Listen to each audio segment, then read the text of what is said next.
हर हर महादेव दोस्तों। और आज हम अपने भोले बाबा की प्रेम कहानी के बारे में जानेंगे। तो शुरू करते हैं।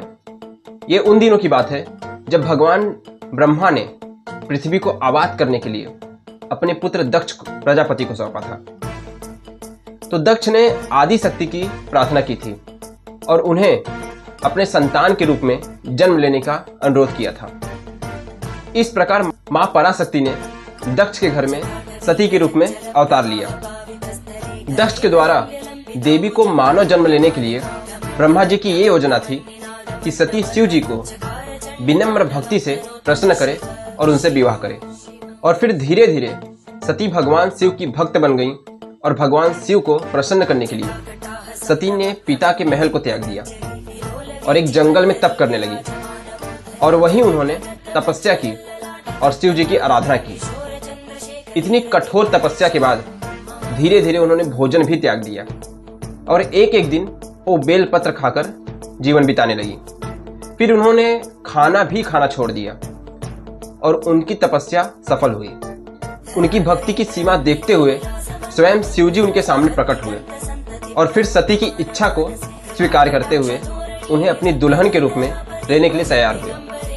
और सती बहुत खुशी खुशी घर गई और प्रतीक्षा करने लगी कि शिव जी आएंगे और उन्हें अपने साथ ले जाएंगे। हालांकि सती के अभिमानी पिता दक्ष इस घटना से खुशी नहीं थे और वो एक विष्णु भक्त थे और इस बात से वो सहन नहीं कर सकते थे कि उनकी बेटी की शादी शिव से हो। दक्ष सोचता था कि उसकी पुत्री के लिए शिव जी योग्य पात्र नहीं है, लेकिन सती को शिव से ही विवाह करना था और वो अटल थी इस बात से। वो शिव जी की पत्नी बन गई और उनके साथ रहने के लिए कैलाश चली गई। शादी के तुरंत बाद दक्ष ने अपने महल में एक भव्य यज्ञ का आयोजन किया गया, जहां दक्ष ने बड़े बड़े राजाओं, रानियों और देवी देवताओं को आमंत्रित किया और उन्होंने शिव और सती को आमंत्रित ना करने का फैसला किया। वो अभी भी सती से नाराज थे और दक्ष ने शिव और सती को अपमान करने की योजना बनाई थी।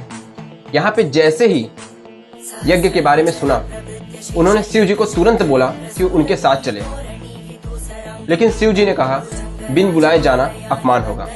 शिव जी के समझाने से भी नहीं समझी। उन्होंने जिद किया जाने का और शिव जी की इच्छा के विरुद्ध वो अपने पिता के घर चली गई। शिव जी ने सती को चेतावनी दी थी कि अपने पिता के घर ना जाए क्योंकि वहां उनका अपमान होगा, लेकिन सती उनकी बात को अनसुनी कह के चल पड़ी थी। शिव जी ने उनके सुरक्षा के लिए अपने गढ़ को भेजा। यज्ञ में सती को आते देख दक्ष उनके ऊपर चिल्लाने लगा और उनका अपमान करने लगा। दक्ष ने सती और शिव जी का बहुत अपमान किया क्योंकि दक्ष ने स्पष्ट किया था कि उनके महल में शिव और सती का स्वागत नहीं होगा। सती ने अपने पिता के साथ विनम्र से बात करने की कोशिश की। उन्होंने कहा शिव जी एक अद्भुत पति हैं, उनके साथ मेरा जीवन खुशहाल है। दक्ष ने यह सब सुन के भी अपमान करता है। अंत में सती से सहन नहीं हुआ।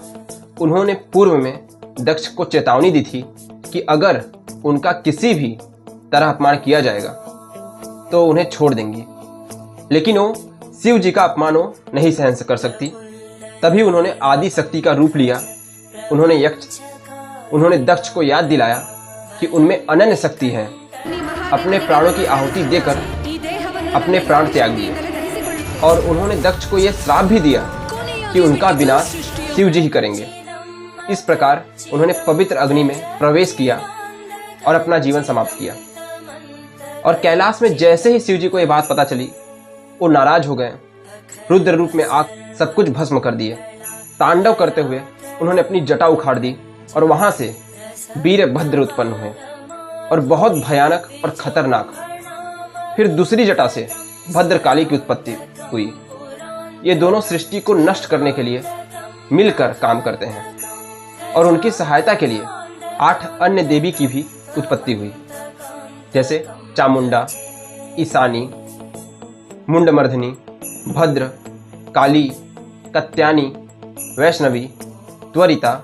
वीरभद्र ने दक्ष का गला काटा और उससे जुड़े किसी को भी नहीं छोड़ा, जिसके बाद शिव जी ने सबको फिर से जीवित कर दिया। जिन्हें मारा गया था दक्ष को भी, और शिव जी दक्ष के सिर को बकरी के सिर से जोड़ दिया। शिव जी की कृपा देखकर दक्ष आखिर में बदल गया और शिव जी का भक्त बन गया। शिव जी सती के वियोग में टूट गए थे। सती के जले हुए शरीर को अपने कंधे पे उठा लिया और पत्नी के वियोग उनको साथ में लेके पूरी दुनिया घूमते रहे। एक कथा के अनुसार विष्णु जी ने अपने चक्र से सती के शरीर को 51 टुकड़े में काट दिया। उन्होंने उनमें से प्रत्येक का नाम शक्तिपीठ रखा। सुदर्शन चक्र से काटने के बाद सती के शरीर के टुकड़े विभिन्न जगह पे गिर गए और हर टुकड़े में आदि पराशक्ति का अभिव्यक्त था। फिर शिव जी कई साल बाद अपने अस्तित्व को जाने भगवान भैरव के रूप में अवतरित हुए, ताकि इन सभी शक्तिपीठ की सुरक्षा का कार्य कर सके। और इस कार्य को सफलतापूर्वक करने के बाद सती का पुनर्जन्म हुआ पार्वती माता के रूप में, जो पर्वत के राजा हिमवान और उनकी लीलावती की बेटी थी। बचपन से ही पार्वती माता शिव जी की पूजा करने और उनसे प्रेम करने के लिए समर्पित थी। फिर सही समय आने पर पार्वती माता ने शिव जी से विवाह किया। तो दोस्तों, ये थी हमारे महादेव और सती माता की अद्भुत कहानी। इसी के साथ अगर वीडियो पसंद आए तो लोगों तक शेयर जरूर करें। हर हर महादेव। धन्यवाद।